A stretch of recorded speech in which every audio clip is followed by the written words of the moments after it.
Hey there, Aquarius.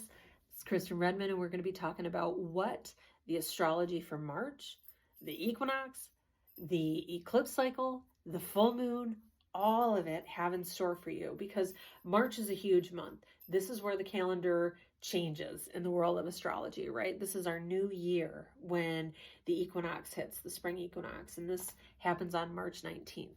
So there's new beginnings that happen at that time anyway, but there's a theme of new beginnings left and right in March, and they all happen in the same house for you. I'll tell you in a second. But the equinox happens, right? We just talked about that. But then we have the eclipse cycles.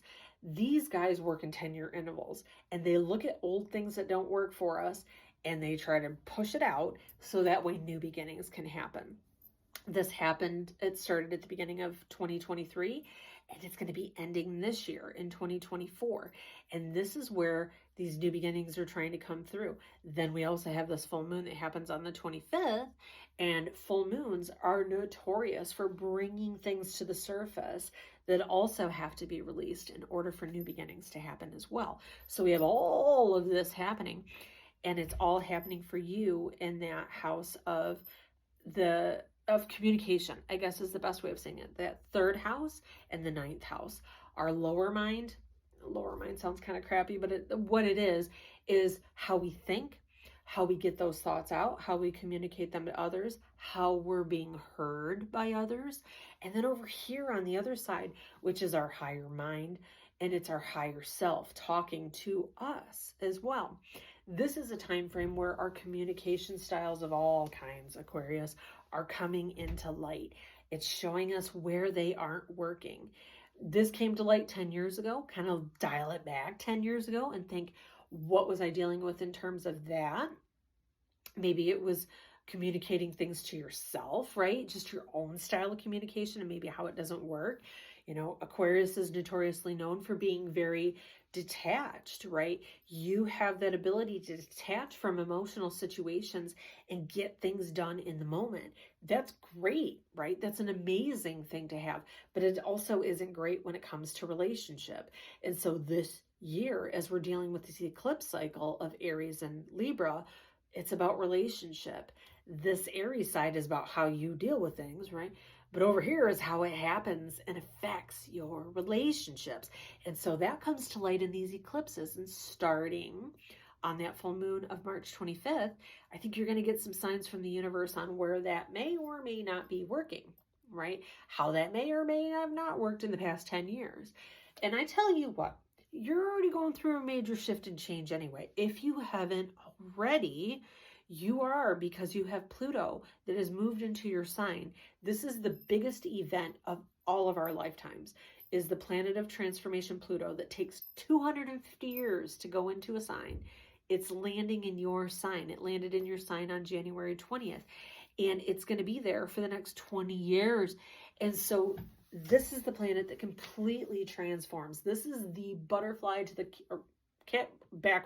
caterpillar to the butterfly energy, where you are reforming who you are.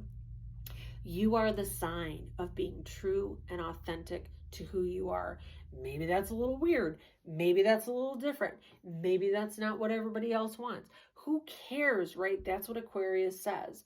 And if you have found yourself where you're limiting yourself into situations where you're conforming to what other people expect or need of you, Pluto is coming through and it's like, we're going to dramatically change that because you're here for your life path, not their life path, your life path.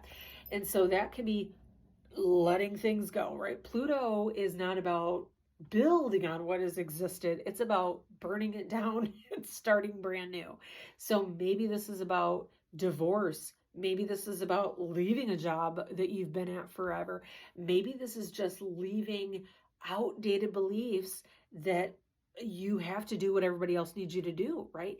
It's going to be different for everybody. Maybe because it is the planet of transformation, you're completely transforming how you look.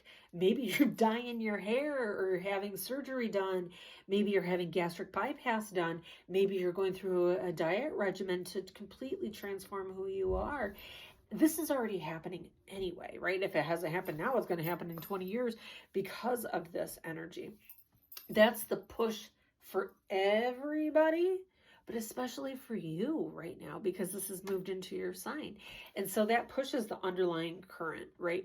And then here, the energy of the eclipses in March and the equinox and blah, blah, all of that is bringing it into focus about how your mind is perceiving that. The thoughts that you're telling yourself when it comes to all these things, the way that you look at yourself, the way that you talk to yourself, the way that you believe in yourself is all coming to light. And you'll see those things really surface at the 19th equinox, but especially at that 25th full moon. Where is that holding you back, right? It's going to come to light. Keep that in mind. It's not just about March. This carries on for the remainder of the year, where it's really showing you where you're limiting yourself. It's about growing. It's about moving onward. It's about showing that light of who you are and being proud of what that is and not holding it back anymore. Being proud to let your fruit flag fly. You know what I mean? In a way of saying it. But really, truly, it is. It's about taking that light that you've kept hidden and bringing it out for the world to see. Now, on that other side, that 9th house also deals with learning. It's about taking everything that we have learned and teaching it to others. So maybe you'll find that you're taking all this wisdom and knowledge that you've accrued in all this time, and you become the teacher this year. Maybe that's going to be called upon under the power of these, eclipses that are happening this year. Maybe it's about learning. Maybe you're going back to school, but maybe on the other side too, the 9th house also deals with travel. Maybe you're going to start traveling more, getting out, having fun, exploring the world, because when we do that, the 9th house, when we embody that power of being the explorer, we get a lot of insight on what it is we need to do next, the steps that we need to take next, right? Whatever it might be, know the universe is going to show you some signs in this time frame. Just listen, trust what your instincts are telling you, because that is what the energy of March is all about. Trusting your heart, trusting what your instincts say, and not listening so much to what this repetitive message in the conscious mind is, right? Especially. So, thank you so much for watching, and we'll see you next time.